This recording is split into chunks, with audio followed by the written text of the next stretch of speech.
What up, though, Black Fridays family? Two pieces of business for you, real quick, before we get into today's episode. Number one, if you haven't already, go ahead, hit that like and subscribe button here on YouTube. And if you're listening on the major streaming podcasting platforms, go ahead and make sure that you subscribe to the Black Fridays podcast. That's number one. Number two, today's episode is going to look a little bit different. And the reason for that is because I've been sitting on this piece of content since February, had the opportunity to go back to my alma mater, the University of Miami, to attend a counseling creators conference where it was the combination of content creation and law, and having the opportunities to learn some of the intertwining of those two areas. And they had a content hub, the opportunity to be able to create your own content there, which was super dope. And that was put together by Nucleus, which is an amazing content creation platform that is based down there in Miami. And shout out to Anthony Mendez, the co-founder of Nucleus. He conducted the interview, and it digs into the background of how I create my content for the Black Fridays podcast, some of the things that I use, the reason why I do it, and what my process looks like. So I'm actually stepping into the interviewee chair, which is why this episode looks a little bit different. And I just wanted to provide that disclaimer so you all won't be shocked or surprised when you hear a little bit of a different style of content, or you see the video and wonder why it looks so different. But really enjoyed this, and I hope that you enjoyed it as well and that you get a lot from it. So without further ado, let's go ahead and get into it. Peace. What is up, guys? We are here in the Nucleus Hub inside of the University of Miami, and I'm super excited because this is day 2. We are going at it. We have been here, guys, since 9 a.m., and we are still running till 5. I'm excited. I know my guest over here is excited. And, guys, this is all about content. We're in the creator economy. So, for my special guest today, I have my man who hosts and is a creator of the Black Fridays podcast, Denzel. What's up, brother? What's going on? Doing well. How about you? Doing well, man. It's a pleasure to meet you. Thank you for coming on here today. First thing I want to ask you, since you're in the creation world and you have your podcast, what has been the biggest struggle in your journey so far to get to where you're at today?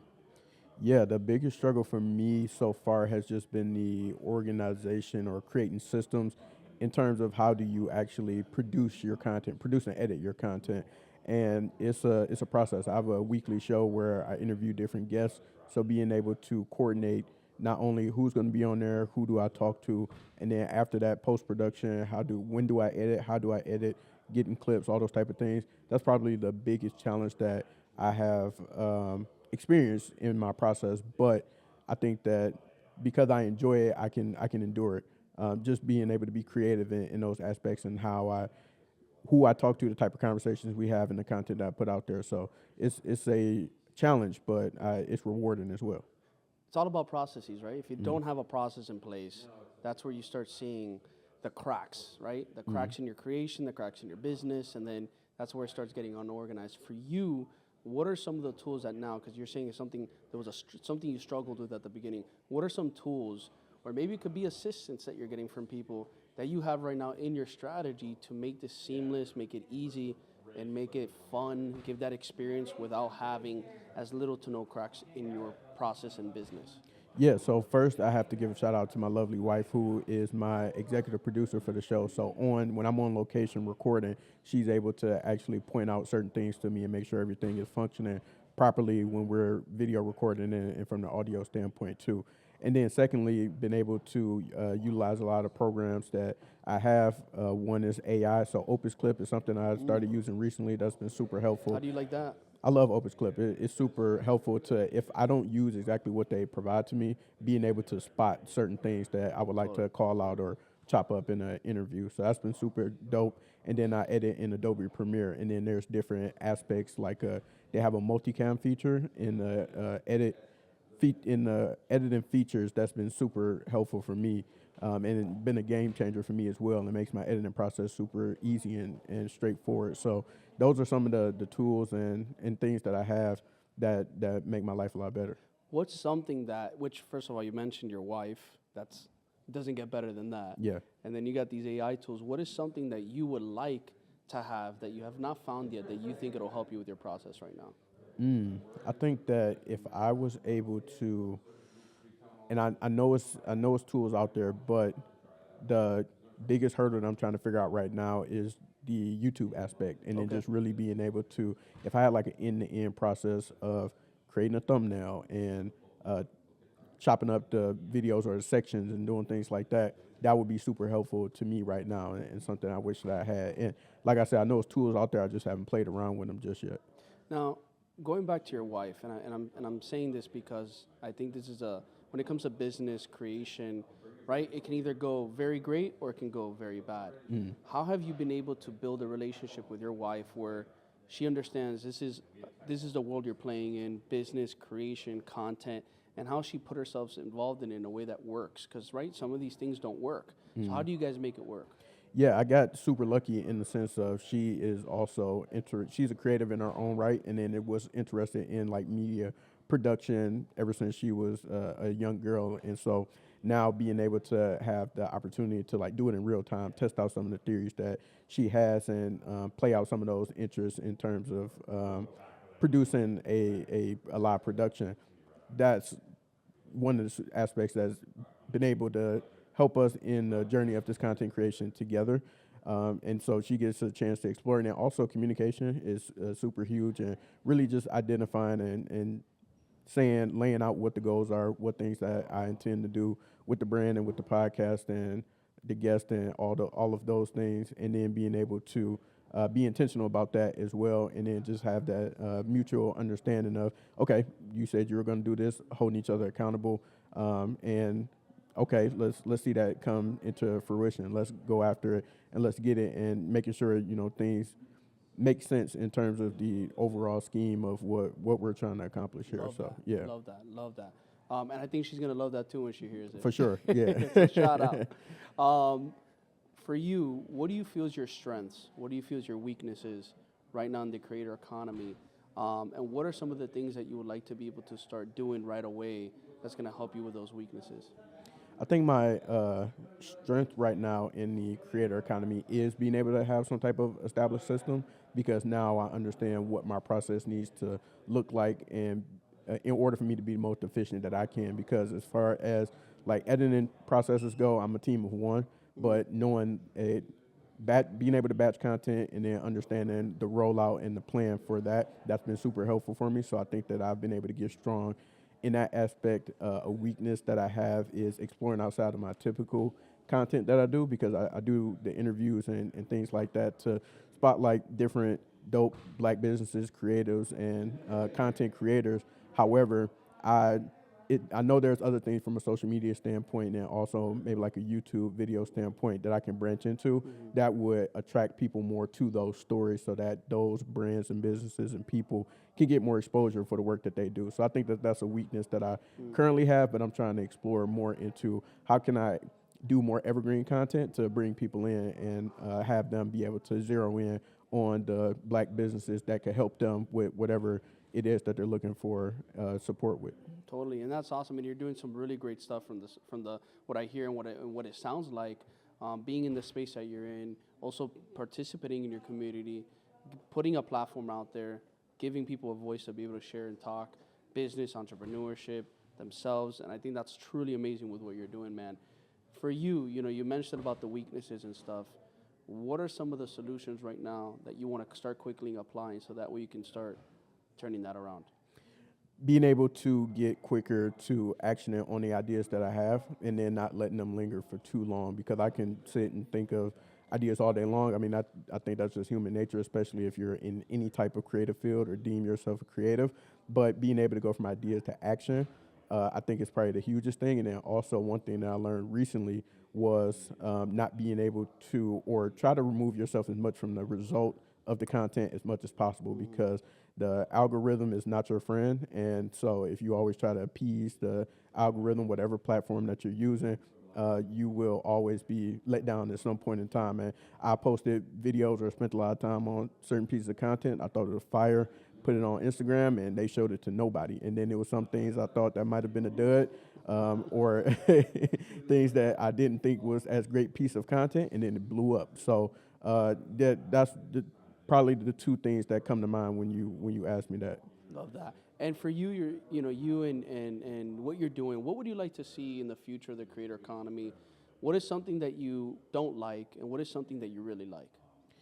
What I don't like is the things that probably get the most things going viral or that are just negative or in nature, and would love to see more positive content out there, which is why I decided to create my show and spread that positivity and bring people into a positive space and let them hear the stories of people who are doing great things in their community. So would love to be able to spread more of that, and hope that we can kind of not focus as much on a lot of the negativity and things out there. So that's the thing that I currently don't like. But as far as looking forward, just love being able to see how you can do so much with a handheld device, just strictly with your cell phone. I talk to other people who have ideas of doing podcasts, and I tell them, like, you can literally start a podcast for free from your phone, video and audio. So you don't need much, but just depend on what type of content you plan on having. Then, of course, you have to elevate your equipment, and just being able to have conversations with people about that, and then also advance my own equipment, which I've done over the years. I started on Instagram Live, and I was literally just 2 cell phones and people having a conversation, moved over to Zoom, then moved over to actual like audio equipment, and then multiple camera setups. So, it's a gradual process to that, but I love how simplified these things have become, and you don't need like a whole studio production setup. You can have a mobile setup and minimal devices. Yeah, it's true, and that's why I would say start with what you have, because what you have is plenty. And as you keep growing, then of course you're gonna always find ways to elevate, do more, and also have different types and varieties of content. But there's always something so special when it comes to just picking up your phone, having that raw, authentic content, speaking to your audience, and letting them watch it. And sometimes that's the best performing content, right? And I think you find a place where you start growing and you start implementing components of higher quality produced content within the content that's already existing with your more raw phone shot content. When you kind of find that blend, it kind of you start seeing magic happen. Exactly. Because people get to see you they see you for who you are, they see you for the authenticity, but now they also see you as well as like, damn, they got some high quality stuff in here too. So that authority, trust, credibility builds up as well. Exactly. So, we've been talking about creator economy, strengths, weaknesses, social media, what you're doing with your podcast. Just because I'm interested, who are 5 people right now that you are thinking of or that you want to be able to bring onto your podcast that you haven't had on there yet? Oh, man, this is an amazing question. I've been thinking about this a lot lately, but it's mostly people that I look up to from a media standpoint. Okay. And so I'll start with Kev on Stage. I think he's an amazing, hilarious comedian. And then he also has built his own media empire. So shout out to Kev on Stage. And then also Issa Rae. Would love to be able to sit down and chop it up. Where I got a chance to meet her when I was in undergrad, but as a adult, quote unquote, would love to have a conversation with her. Also, David Shands of the Social Proof Podcast. I listen to a lot of his content. The guys from Earn Your Leisure would love to, another podcast that inspired my show, would love to be able to talk to Rashad and Troy, who host that podcast. And let's see, if I had to do one more, I just made a bonus. A bonus. I went over. Or is this the last one? This is my 5th one. I think you went one more. Okay. All right. Well, bonus. Yeah, bonus. I did a LinkedIn post about him yesterday, Byron Allen, who is a huge media mogul. He started out as a comedian, and then he started to build his own media empire and bought the Weather Channel, which is a huge boss move, and has his own studios and production company and all that stuff. So would love to get some wisdom and some game from him. I love that. So what is your strategy? What are you going to do to bring these 5 people on? Oh, man, that's. I guess I got to shoot my shot. I got to either send some emails, reach out to some assistants. Why haven't you shot the shot yet? That's a great question. I have no idea. So now I got to do it because it's on camera. So I gotta reach out in some way, shape, or form and see how I can get in front of these folks. And then you're going to hit me up and say, look, 1 or 2 out of these 5 got back to me and I had them on the pod. Exactly, and then you coming with me to do the interviews. Ooh, yeah. Damn, I got reeled into this one. I love it. Where are you based out of? I'm based out of Detroit, Michigan. Okay, super cool. So you have your own setup over there. Is it in your house? Is it at a studio? Is it at like, where's your setup? So I do record out of a studio in Detroit, Okay. in downtown, and then I also have a mobile setup. So Okay, I cool. have a light setup, and then I have I record off of iPhones and iPads, and then I have a pod track, which allows you to put in your microphones and record your audio. And yeah, so that's my mobile setup. Very cool. What's the name of your studio? The name of the studio is a co-working space. It's actually called Bamboo Detroit. And so they built a podcasting studio Nice. in there, the lab podcasting room. And I've been recording out of there for a year and some change now. Wow. Yeah. Wow. And growing. And growing, yeah. So what is your vision that you see on the creator side, and then also as well as the building of the studio side? Yeah, I would love to. My big vision is to be able to create a media entity that's able to help black businesses, entrepreneurs who are trying to find their way in terms of spotlighting their businesses, marketing, finding the people that they need to talk to about their products and services, and just being able to enable them with those type of media services that they would need. So if they need media training, if they need just more spotlight, if they need the creative, being able to have like a overarching entity in order to help support them do that. That's the big picture. Love that. Love that. Denzel, it's been a pleasure. I've had a great time here speaking with you, learning about you, seeing what you're doing, building your community, not just with yourself, for yourself, but also with your wife. And I think that teamwork aspect is so important, especially when you have a partner who supports you and you support her. So I just want to congratulate you on that. Appreciate it. As we start wrapping it up, I always like to do a little quick burner round. But before we do that, quickly plug in, throw all your information out there, get people to connect with you. Where can Yes. they find you? Yeah, absolutely. So you can follow the podcast at Black Fridays Podcast on Instagram. You can follow my personal page at Denzel Turner, DENZELL Turner on Instagram, and then also on all major streaming platforms, Black Fridays with the S Podcast, and then YouTube as well. You can find me on there. Awesome. You ready for the hot seat? Let's do it. Burner rounds to go. We're going to hit these. All right, question number 1. For you, what is the craziest and wildest experience you've had so far being a creator? Oh man, nothing is like recording a whole podcast episode and realizing that one of your cameras went out, or that you don't have all the audio that you thought you had. So that's probably one of the wildest situations that I've had thus far. And let me tell you, it's probably not happen. It probably just didn't happen once. No, it didn't. Yeah, no, it happened. You live and you learn. You live and you learn. I love that. All right, next question for you. Who has been so far your favorite guest on your show? That's a tough one because I thoroughly enjoy every conversation that I have, and it's not even a cop out. Like I really. Or let's do this. Who's the one that's had the most impact personally for you in your business, your life, based on the conversation you had? That's great. I like how you frame that.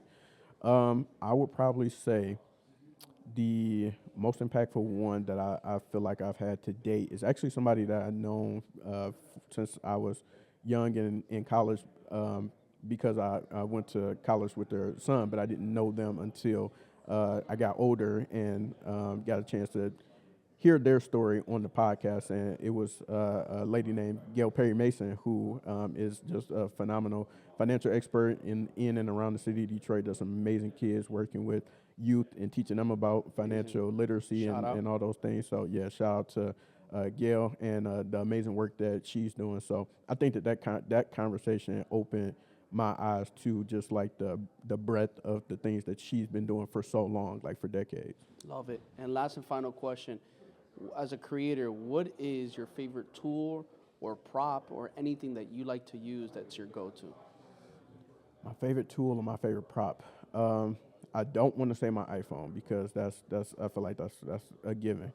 I would probably say my PodTrack recorder, because with that thing I can pre-program sounds if I wanted to. Like I can do some of the live edits of the audio right there if I wanted to, which I actually need to go in and program those things. But it's so handy. The recording sounds amazing, and I barely have to do anything in post-production once I get the audio back. So I think that's probably been my favorite piece of tech or favorite thing my go-to thing when I'm recording. Awesome. Love it. Denzo, it's been a pleasure, brother. I appreciate your time. Appreciate you being here in the Nucleus Hub inside of the University of Miami. Guys, please go show him some love. Go support. Who knows? You might be lucky and you might be on his podcast one day. Pull up. Pull up. There you go. He said it. Now, it is in Detroit. For all our locals, you got to head over to Detroit. Now, if you're in Detroit, go knock on his door. But appreciate you guys. Like, comment, subscribe, show some love. Because the more love you show us, the more love we can keep showing back. Till next time, on the Nucleus Hub inside of the University of Miami.